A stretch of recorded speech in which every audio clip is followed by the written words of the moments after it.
네. 잠시 뒤 10시부터 박근혜 대통령이 취임 후 첫 기자회견을 갖습니다. 집권 2년차 국정운영 구상을 국민들에게 직접 설명한 뒤에 각종 현안에 대해서 기자들의 질문에 답변할 예정입니다. 네, 취임 316일 만에 갖는 기자회견에서 박근혜 대통령이 어떤 이야기를 풀어놓을지 관심이 모아지고 있습니다. 네, 정군기 홍익대 교수, 그리고 정영태 통일연구원 선임연구위원, 박순표 정치부 기자와 함께 기자회견 내용 전해드리도록 하겠습니다.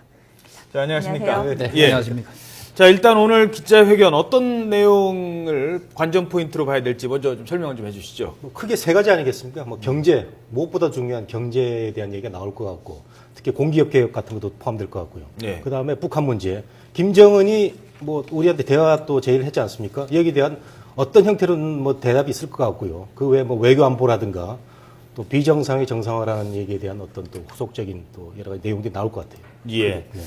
자, 박순표 기자. 네네. 지금까지 아직은 기자회견에 먼저 설명을 있고, 모두 발언이 있고, 그 다음에 기자들의 질문이 이어질 예정이죠? 네, 그렇습니다. 기자회 형식을 짚어보면 먼저 한 5분 정도 박근혜 대통령이 모두 발언을 하고 난 다음에요. 그리고 난 다음에 출입 기자단들의 1문 1답 순서로 진행이 되겠습니다. 총 길이가 70분 정도로 예정이 되어 있습니다. 2004년도에 있던 노무현 대통령의 첫 번째 신년 기자회견 때 모두 발언 길이가 약 15분 정도였는데 이번에 박근혜 대통령의 모두 발언은 5분 정도로 짧은 것으로 알려지고 있습니다. 예. 그러니까 1문 1답에 그만큼 많은 시간을 할애했다 이렇게 볼 수가 있겠습니다.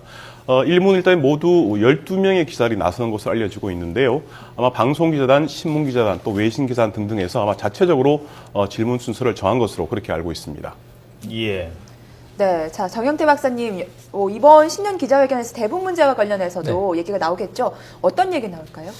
가장 강조점은 역시 안보 문제가 될 겁니다. 네. 왜 그러냐면은 잘 아시다시피 장성택 숙청 이후에 북한 내부가 상당히 불안정해 있는 것은 사실이거든요. 이 상황에서 북한이 어떠한 도발이라든가 이런 것의 가능성 굉장히 크다고 볼 수가 있죠.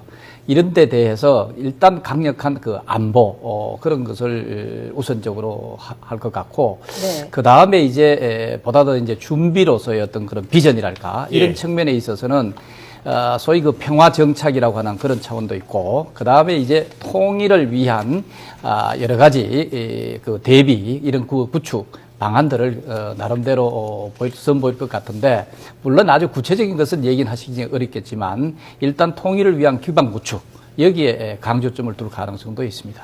예. 저는 경제에 더 초점을 맞췄는데, 네. 우리 정 박사님은 역시 안보에 안보. 네. 많은 관심이 있고. 경제 경제 활성화 쪽은 역시 어떤 게 있을까요? 화두잖아요. 네.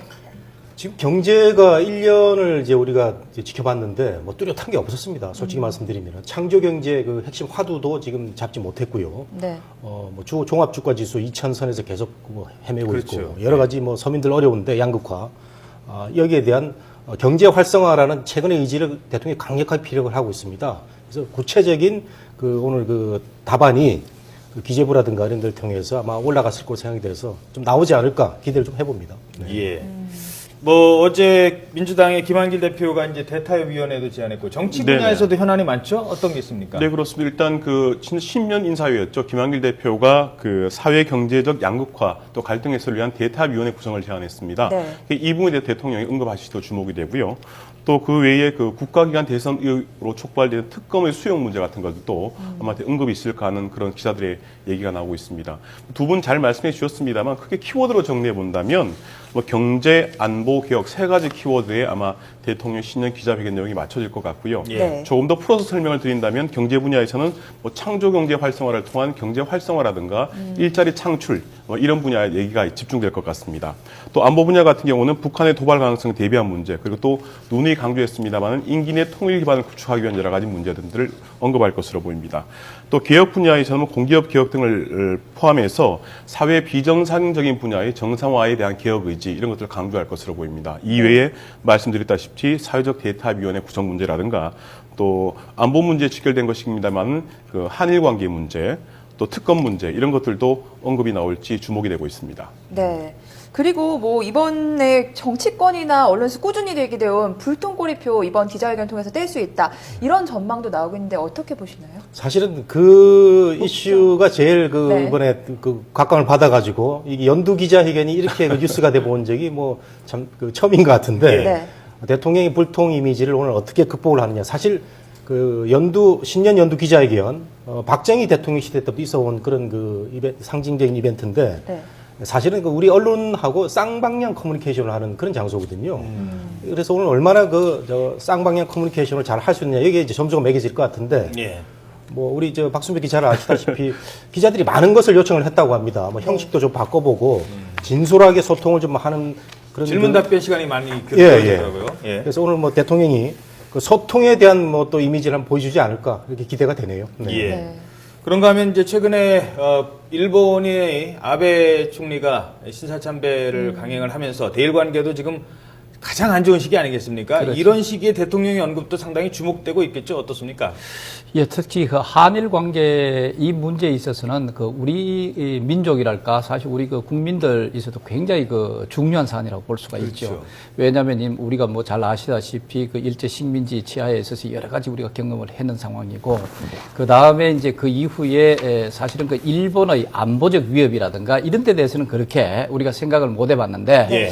이번에 아베의 그 나름대로 그 우경화 이것은 바로 어디로 연결됐냐면은 그 일본의 다시 그 어떤 도발이라든가 이런 침략 이런 형태로 우경화되어 가고 있는 소위 그 안보적 적으로서의 어떤 나름대로의 그 가능성도 또 그 위협이라든가 이런 위험성도 우리 국민들한테 상당히 인식을 시켜준 그런 계기가 됐다고 볼 수가 있죠. 예. 그러면 이런 것을 어느 정도 안정화시키고 또 우리의 그런 것에 대한 철저한 대비랄까 이런 것에 있어서 한일 관계에 대한 나름대로의 자리매김 네. 여기에 대해서 강조점을 상당히 두지 않겠느냐 하는 생각입니다. 네, 알겠습니다. 지금 화면은 청와대 춘추관 잠시 뒤에 기자회견이 있을 청와대 춘추관의 모습 보고 계십니다. 지금 대통령의 기자회견 좌우에 그 국무위원들이 배석을 하고 있고요. 잠시 뒤 10시 정각을 전후해서 대통령이 입장해서 취임 후 첫 기자회견을 가질 예정입니다. 네, 뭐 이정현 홍보수석의 사회로 진행이 된다고 하고요. 정홍원 국무총리를 비롯해서 내각, 또 김기춘 비서실장을 비롯해서 청와대 참모진이 모두 배석할 예정이라고 합니다. 청와대 출입기자와 외신 기자 등 130여 명이 참석을 한다고 합니다. 예. 자, 박순표 기자께 질문드리겠습니다. 네네. 또 궁금한 게요.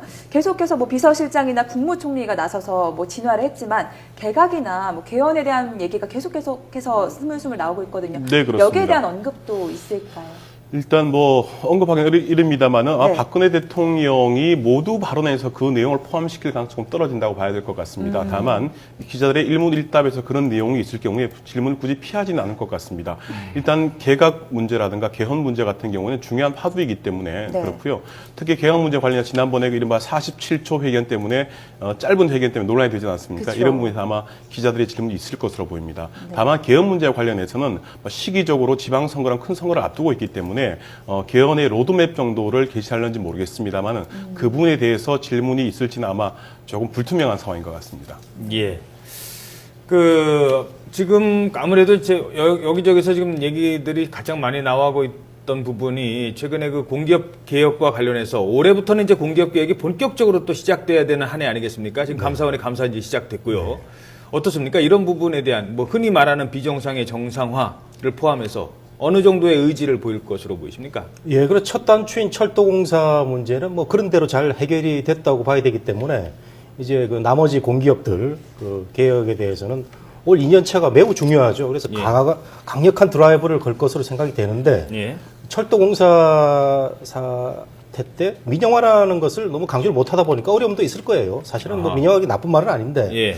그런 점이 좀 그 우려가 되고 그다음 제가 오늘 그 언론 출신으로 좀 보니까 그 기자회견장을 좀 보니까 너무 양쪽이 많이 나와 있습니다. 수석하고 내각이 기자들하고 좀 갖고 왔습니다. 이제 곧 대통령이 입장할 것으로 보입니다. 지금 배석할 국무위원들이 자리에서 일어나서 대통령의 입장을 기다리고 있습니다. 지금 이 시각 청와대 2층 기자회견장, 춘추관 2층 기자회견장의 모습 보고 계십니다. 네, 오늘 기자회견은 약 70분 정도로 예정이 돼 있습니다. 박 대통령이 먼저 국정 현안에 대한 의견을 밝힌 다음에 이 기자들의 질문에 답변할 예정입니다. 역대 대통령들이 기자회견에서 뭐 적게는 7개, 많게는 10개의 질문을 소화했다고 하는데 오늘 박 대통령도 약 10여 개의 질문을 소화할 것으로 전망이 나오고 있습니다. 예. 자, 아무래도 이제 기자들이 질문할 내용이 꽤 많을 겁니다. 지금 취임 후 첫 기자회견이다 보니까요. 어느 정도의 수준의 질의와 답변이 이어질지 국민들이 궁금해하는 것을 속 시원하게 풀어줄지 관심을 모으고 있습니다. 자, 그러면 대통령이 입장을 했습니다. 기자회견 내용 직접 들어보도록 하겠습니다.